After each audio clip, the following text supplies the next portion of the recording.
What's happening, Mike? Glad you can join. I'll give a little bit of time here. Just going to run grab something to drink, and I'll be right back, and we'll talk some fishing.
How's everybody doing this wonderful Tuesday evening?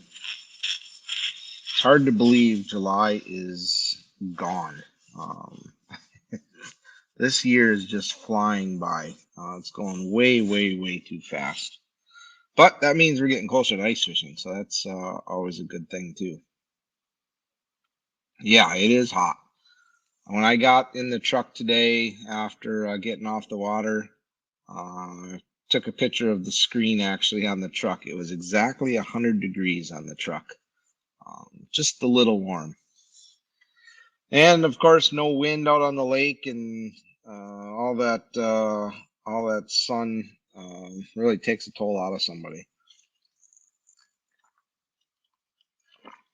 Hey, Randy. Yeah, it's been a while. We've had a busy few weeks here.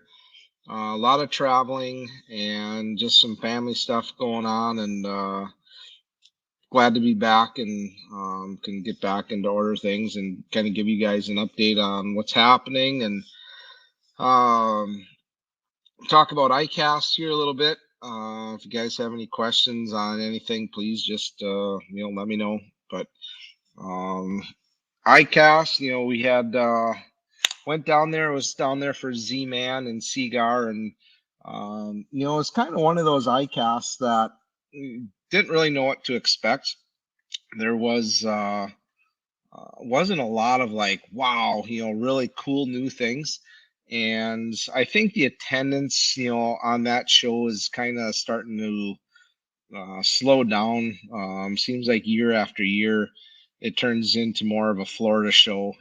Just a lot of the Florida dealers and people down south are visiting, and we're not seeing as many people from up in the Midwest like we used to.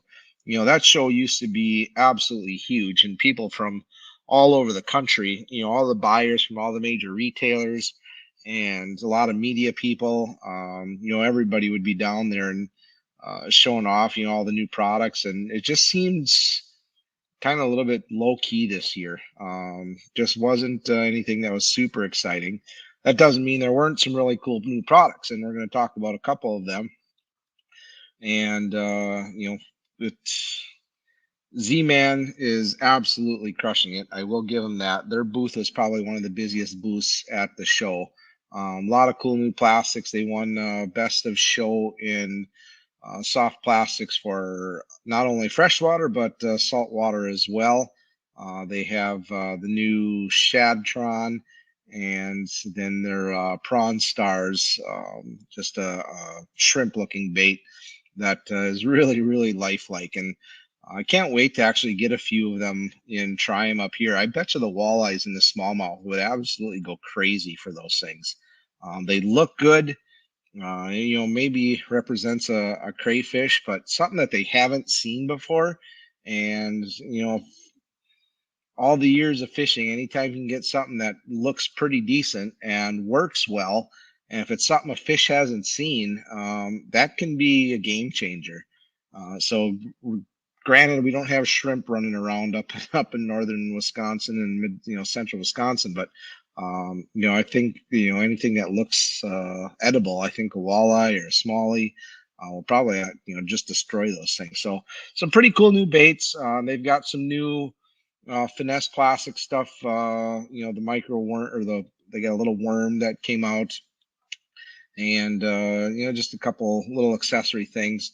One of the probably neatest things that I seen down there.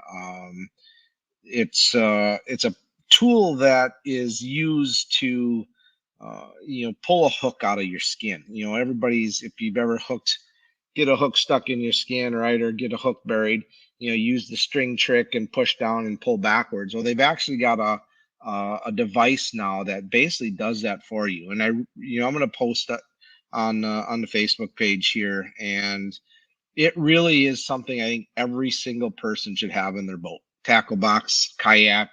If you're going out fishing, especially with kids or just in general, that is a very useful tool. It literally it hooks onto the hook, and it's got a handle on it, and you pull backwards and it just pops right out. They had guys down at the booth putting hooks through them. They had dummy hands, and they were pulling, putting the hooks in and pulling them out, and it's effortless, doesn't create any pain. They did a really, really nice job. So kudos to those guys. But like I said, I'll post a link to that on the page so you guys can see. Um, let's see. There was over at the Berkeley booth, a lot of new colors and a new lipless crankbaits that looked pretty intriguing. Just, I think, more just the general repaint jobs on a lot of different style baits, and some new packaging. There were a bunch of new companies down there for rods and reels. I did swing over and talk to the guys at the Cast King booth, and they have some pretty interesting stuff. I know my friend Gene Jensen, Fluke Master, has been using a lot of their stuff lately, and they have some really, really nice panfish rods that kind of intrigued me, and might get a couple of those up here and try those out. So stay tuned there. A lot of interesting, a lot of exciting things kind of happening on that end. As far as electronics, Garmin did release just a live, just a down view type of Panoptics or live scope. Nothing that can really rotate, not on a pole. For I think that one there was like $1,700 or $1,800 or something. So for the ice fishing guys, that was something neat. Lawrence also has a new live that's out. And then and it was else down there for ice fishing. Clam had released some heaters, which basically looked like the Flame King heaters, but just blue and some heavier metal. Wasn't really anything, earth shattering there. They had a black shack, or Clam had a black shack that they released down there. And that was really about it. Nothing, like I said, nothing super crazy, nothing real earth shattering. Just a lot of small accessory stuff that, I think has more or less been, reinventing the wheel more than anything. But it was fun to get down there and see everybody and shake hands and seen a lot of the buyers from, that we deal with, the guys from Fleet Farm and Sports Specialist, Robinson Wholesale, some guys here in Wisconsin that came down, and actually got a chance to fly down with the buyers from Fleet Farm and sit next to each one of those guys. And I've known Brian Sticka for a long time, and we chatted fishing and had a lot of fun, and it was just a good flight down. Now on the way back, not fun. Everybody pretty much got stranded. I woke up Friday morning. I think my flight was supposed to be around noonish or so, and woke up about 6, turned on the news and seen what was happening down in Orlando and Atlanta. And they had Orlando's airport on the front page of the news, and there was lines backed up a mile long, and couldn't figure out what was going on. So I started doing a little bit more research and seeing that there's some computer glitches and all this craziness around the world was affecting all the flights. I'm like, well, I'll just get up early and head to the airport and see what happens. And boy, what a mistake that was. I would have been better off probably jumping in a rental car and driving home. I would have made it home, quicker. But it was a complete zoo. I felt bad for a lot of people. I watched a lot of people crying and, sad because they, couldn't make it to their wedding. And one of our guys, ended up not being able to go and spread some ashes of a family member because he got stuck in Orlando. And just story after story like that. And a lot of those guys, a lot of people got stuck well into the next week. We were lucky enough. One of the guys from Seagar who lives in Milwaukee, or Racine, him and I were kind of sitting together, and his flight got canceled. Mine got delayed, and then just eventually got canceled. And then we tried switching other flights and eventually got onto another flight from Atlanta to Appleton. And then that ended up getting canceled because there were no pilots. And we're sitting next to the crew, and the crew's telling us that you guys aren't going to be flying out of here. And then they basically came and said that, already our earliest flights, we're getting people out of here is going to be late Monday afternoon and probably into Tuesday. And when they told us that, it was pretty much let's find another flight home. So we jumped online, started looking, and ended up finding a flight from Southwest that flew direct from Orlando up to Milwaukee, which was great for him because then he was, home. Problem for me is my truck and everything was up in Appleton. So I actually called my son. He drove down, picked me up. They had already brought my truck down to Oshkosh, so I didn't have to drive all the way up to Appleton, saved a little bit of time. But by the time I got home, I think I left the hotel at 7 in the morning, and I got home at about 3:30 in the morning. So it was a long day, and like I said, a lot of people didn't get out of there for 3 or 4 days. So I couldn't complain, I guess, too much. But I was glad to be home and get back here and get back to fishing. I have been out quite a bit here on the Bago system. The perch fishing is really starting to pick up, but it's been really hit and miss. A lot of fish that I know being caught. I haven't really spent a day perch fishing yet. Everything's still been walleyes. We've been doing a little bit of bluegill fishing out on the lakes around here in Watoma and Big Green. Bluegill's, really starting to pick up now that we've had a little bit of dry spell. For a while there, with all that rain, there's so much food in the systems, in the lakes, that these bluegills are just plumb full of bugs, and they weren't eaten. So now that this rain has subsided and starting to dry up a little bit, the fishing should just start to get better every day. But going back to the perch, out for the Nina wreck right now in the weeds, and that like 8 to 12 feet of water has been really good. Just dead sticks. Some guys are using bobbers. The area right out in front of Grunman along Blackbird, that's been pretty decent for guys. But the majority of the guys that I know are catching fish right off the edge of Garlic, out in that anywhere from 15 to 17 feet of water. Out over the deeper water. Again, just dead sticking. Most of the guys just using crawlers. Some guys are messing around with the bugs, but really haven't seen or heard of much of a difference. Seems like the guys with the crawlers are doing a little bit better.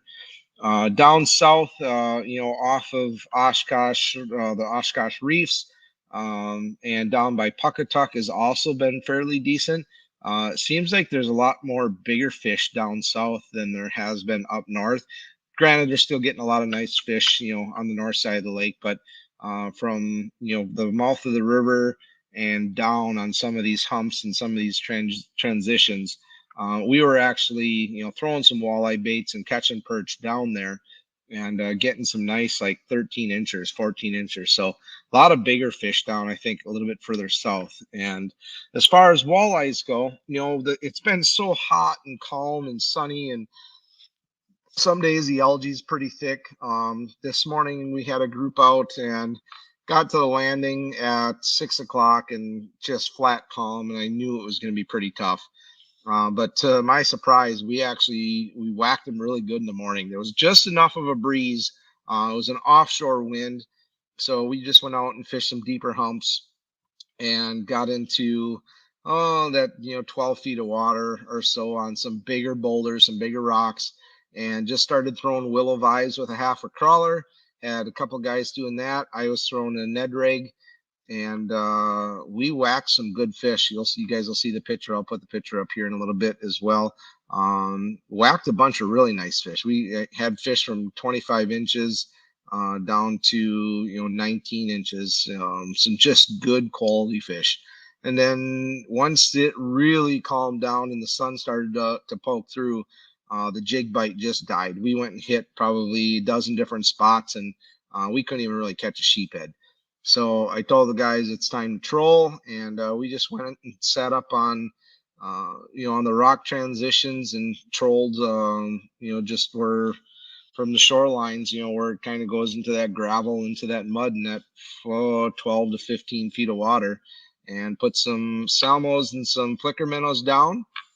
Had some baits up shallow, had some baits out deep, and we just went back and forth and found a little pot of fish, and we finished out the day. I don't know how many small fish we caught. We threw back a lot of small ones, and guys kept their 9, all probably 13, 14 inches on up. And we had one nice perch we got jigging, and one white bass. So overall, it wasn't too bad of a day. I was a little nervous, with the conditions. You get a day like that, and right away it's going to be a tough day.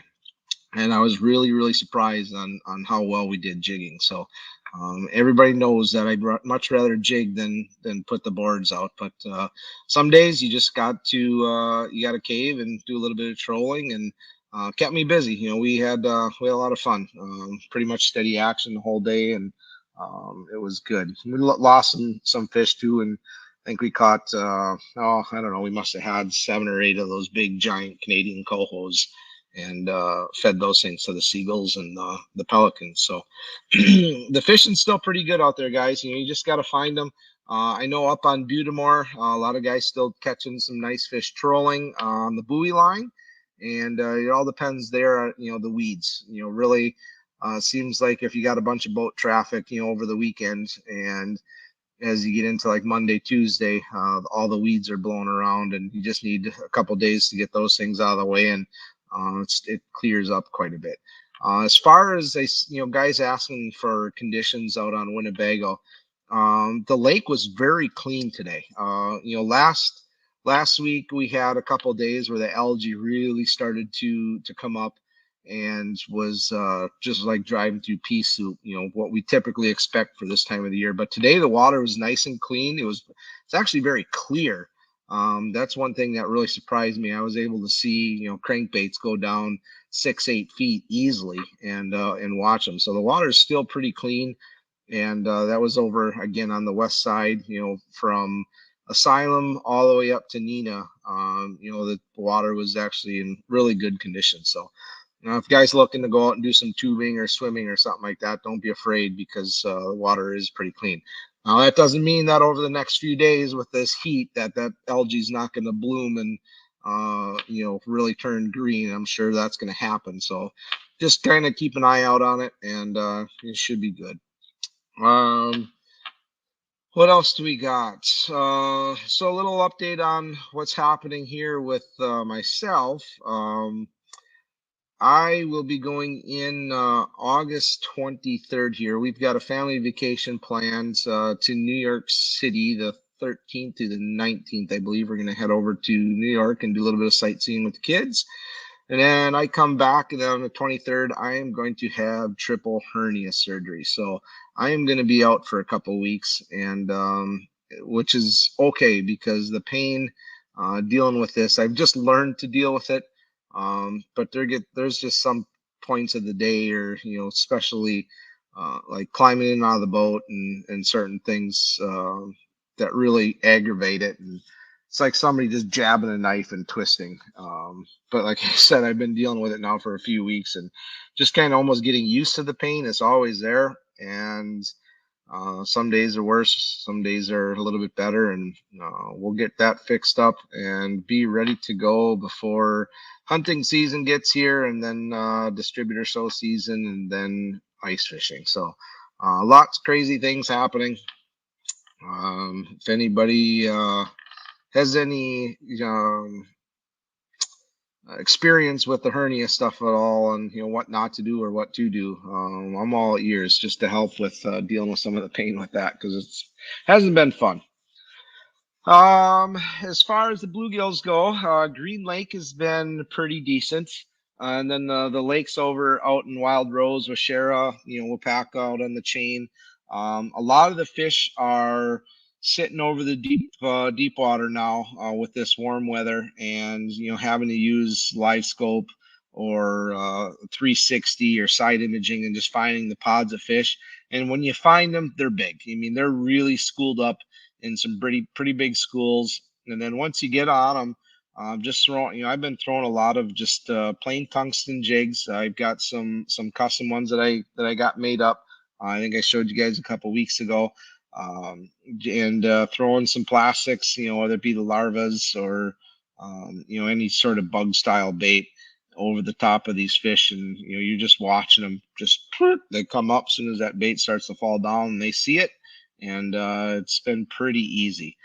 But prior to the last week or week and a half or so, it was really tough. All that rain, the water came up. It was really dirty. A lot of food and bait in the water from all the runoff, and fishing was just really tough. Could see them and marking them and throwing to them, and they'd come and look at baits, but it didn't matter what we had on. We couldn't get them to eat. And the ones we did get, you clean them and they're just absolutely full of bugs. Eating a lot of thunderbugs, and looks like some larva of some sort of bug that's down in some of these lakes. So be glad when all this rain stops and we can get back to kind of some normal patterns. Green Bay is finally starting to fire up, guys. I'm really excited. I think next week we're going to try and get out there and go get some video and some pictures of some nicer fish and bigger fish.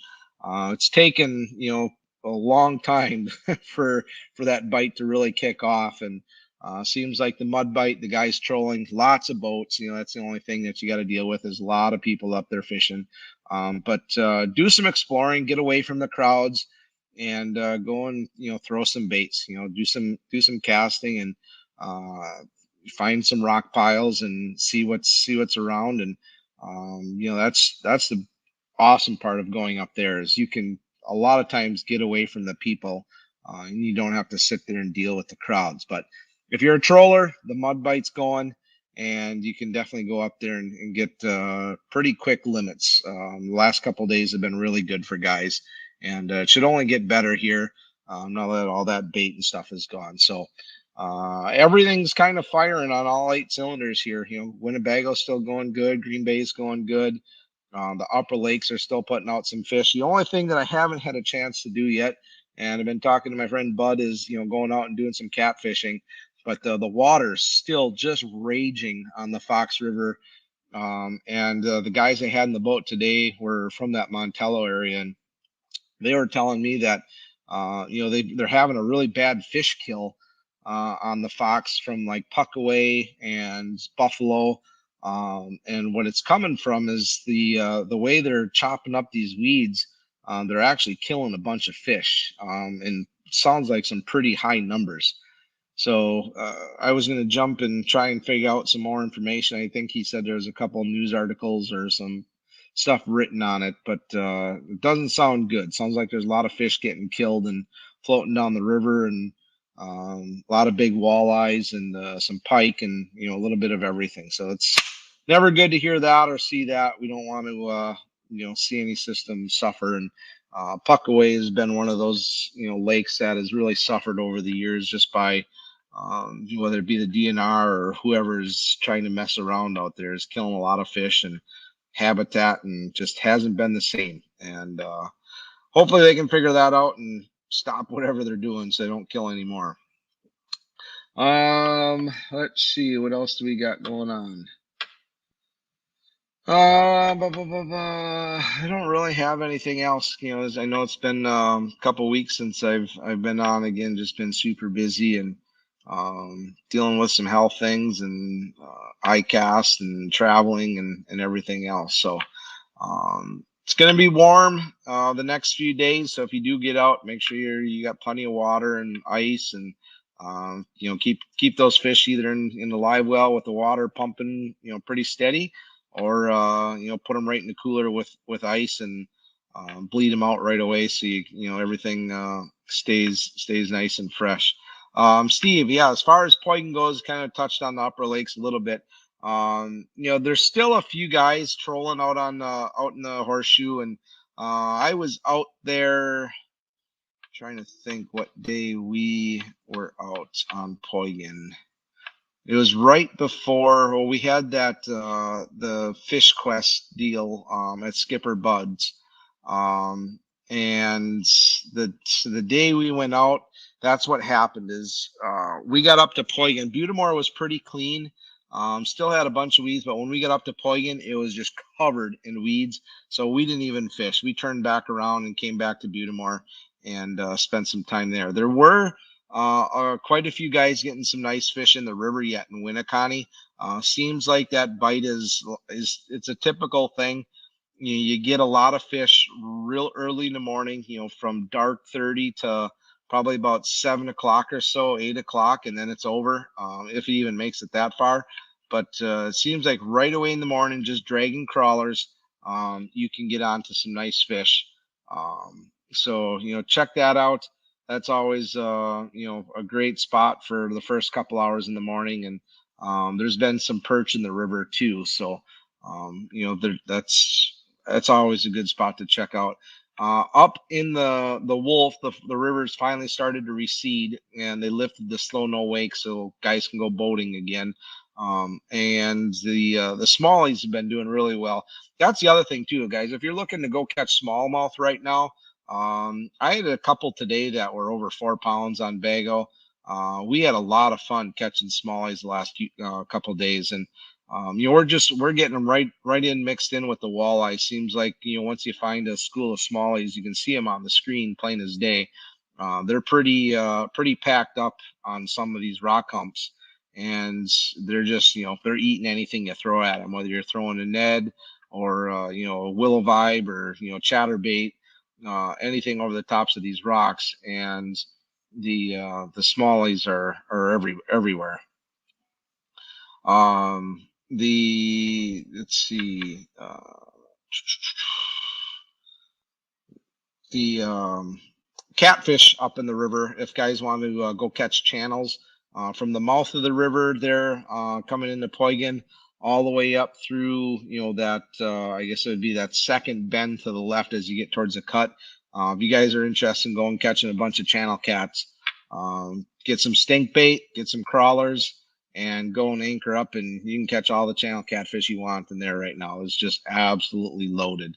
And same thing out on some of those rock piles out on Poigan too. They're really loaded up with a lot of big channels. So catfish are fun to catch. Not the greatest eating, but if you're looking to just catch some fish and have some fun, definitely hit up a couple of those spots. And then same thing down like the 41 bridge right now. I don't think I've seen catfish in there like they are right now. It is absolutely loaded with cats. Right up above the bridge, you'll see. I mean, if you got side imaging on your boat, you'll see the thousands of them that are in there. And again, some stink bait or just some big chunks of crawler, and you can just drag jigs or sit up above and cast a three-way and just let the stuff sit on the bottom and slowly work it back towards the boat. And pretty much all the catfish you guys really want to catch. And please take a bunch of them out of there. They've really been biting on the crankbaits and stuff, trolling out on Bago too. A couple times now we've been trolling out on the rock piles. We've been getting into some really big cats and fun to catch, but just not what we're looking for. The other thing we did too the other day, I did have a gentleman out in the boat, and we ended up hooking into it's probably 70 some inches, just a giant sturgeon, and ended up landing it. Got it up, got the bait out. It was all she had everything all wrapped up in her fins and her gills. So we got all that stuff done. Got her right back into the water, and she took off like a bat out of hell. So that was fun. Good little adrenaline rush to get a big fish like that in the boat. Guy was pretty excited. I got pictures of that too. So, Trey, we kind of talked about the walleye fishing here earlier on. Walleye fishing still been pretty good. Green Bay's really heating up. Bite up there is on fire out on Bago. Still getting a lot of nice fish, especially on windy days. If you got any wind blowing into the structure, it's been pretty much lights out. But on the calm days, I've been forced to troll, and we're still getting a lot of nice fish trolling. And today, actually this morning, I was very surprised on how many nice fish we got jigging up onto some shallower rocks, and then off the deeper edges. Pretty much any of the transitions, where you find some bigger rocks, bigger boulders, and where it kind of dives off into some gravel. On some of those deeper spots is where we've been throwing a lot of the baits. So the best thing I can tell you guys to do is just hop around. I mean, the last few times out, for jigging, it's nothing for me to go hit 15, 20 spots. And you do that, and you're going to run into, you'll run into a pot of fish. And, if you got a few people in the boat, it might take you a little bit longer. But, if it's just me or, one or two guys, you find a pot of fish on one of these rock humps, and you could have, limit of fish in just a matter of a few casts. But, when you're trying to get 12, 15 fish in the boat, you have to move around a little bit and try a few different things. So just keep fishing. That's the beauty part. I will tell you that the bait fish that are swimming around right now in the rivers and up in some of the bays and some of the shallow areas that we've been fishing is more than I've ever seen. I don't know if they're shad or shiners or trout perch or what they truly are. They're still pretty small, but even when we've been catching these fish up in the shallows, the smallmouth, you get a fish on and it jumps out of the water and it shakes its head and it just sprays minnows. Dead stuff's coming out all over the place. On the front deck of my boat, after the one day, we were fishing a shoreline and catching, fish after fish and bring it up, and it's just they're coughing up all kinds of these little 2-inch minnows. So there's a lot of bait out there. And then just recently here, there was another lake fly hatch, and most of the fish, I'm sure, gorged themselves on the lake flies too. So lots of bait. It's going to be, probably slow down here a little bit with just how much bait is out there. So you just got to, adapt and try new things and move around until you find some other fish. The fish today, the one thing I was kind of surprised on is the fact that these fish, with how much food is out in the system, they're very skinny. They're not. There wasn't a whole lot of fat to them, and or, they weren't really thick. They were pretty skinny fish for this time of the year. So, but that could be just because the water's so hot. They may not be feeding as aggressively as what they normally do too. So, um, that's that. Oh, these guys I wanted to show you. So, a couple of the guys, the people that were down at ICAST, there's everybody's heard of Costa, and when Costa sold here a few years back, the quality and everything that happened with that company just went down the tubes. And I, tried the Waterland glasses, and they were nice and light. But the one thing I didn't like about the Waterland lenses is that whatever color mirror you have on, whether it be the blue or the gold or green, anytime you'd look, your peripheral vision would be that color. It'd be a really bright glare, and it was just kind of driving me crazy. And talking to a few guys, and some of the original people that were at Costa started this new company, this Bago, and a lot of them are all ex Costa people. A lot of the same technology or machinery, I believe, that Costa had. I think they left at a plant, or they were kind of telling me a little bit of what happened. But I'm going to tell you right now that I've pretty much given these glasses to most of my clients and let them just look at them too. And you will be hard pressed to find any lens that'll be as clear as what these things are. It's astonishing when you put these glasses on. Like when I clean them and come out of the house, it's almost like my vision is better with the glasses on than not having them on. The polarization is awesome. Couple neat features that they did, that really I wish Costa or some of these other companies, the spring-loaded hinges.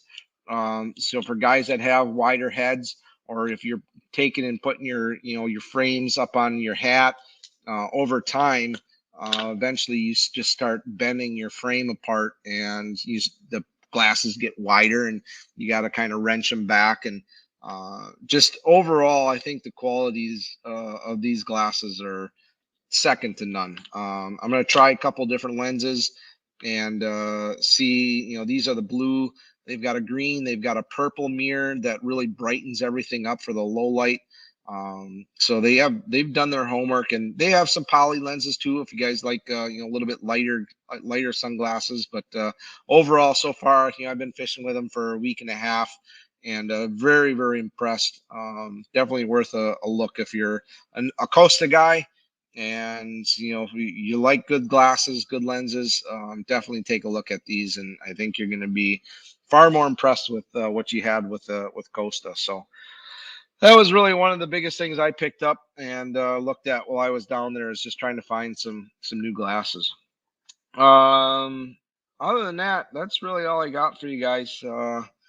We'll keep you updated if I find anything hot and crazy. But now's the time to start looking forward to ice fishing. Get out and start mapping some of those lakes. If you haven't already, now's a great time to plug in your locators and get those things charged up for a midsummer charge, and make sure everything's working and ready. And if you're a bow hunter, get out and start shooting. Start practicing and getting ready. We've only got what do we got? About 6 weeks here left before bow season starts. I've got a lot of nice big bucks down at the corner here behind the house, and I think there's 4 giants that I have no problem putting my name on and any one of those. So should be pretty good. That's it, guys. I'm gonna go take a shower and hit the sack. This heat and everything else. Out west sooner. Tom, how's it going, man? Um, this heat really takes a lot out of a guy, and we're gonna have heat pretty much all week. The good thing is we get to spend some time with the family this weekend and head over up to the campground here in New London and um, do a little bit of fixing up there and just kind of relaxing before the crazy stuff starts here in a couple of weeks again. So everybody stay safe, stay hydrated, I guess, stay cool, and yeah, share some pictures if you guys get out.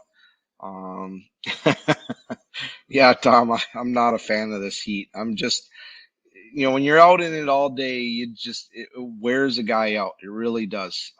And it seems like the older I get, the worse it gets. But even when I was younger, it's 70 degrees and above, and I'm miserable. Give me my 20 degrees and ice fishing, and I'll be a lot happier person. But that's what I got.